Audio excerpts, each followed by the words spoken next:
doa sahabat-sahabat semuanya. Kami saat ini menggunakan motosikal, ya, dan juga tak pakai helm. Jadi kami berada di jalan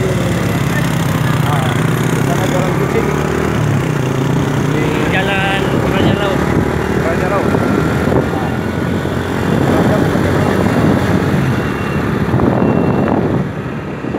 Ini dengan Ikhwan Nas.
Grand Station.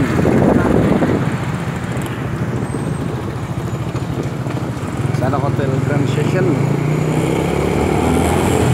tempat beberapa bulan lepas kita menginap di sana.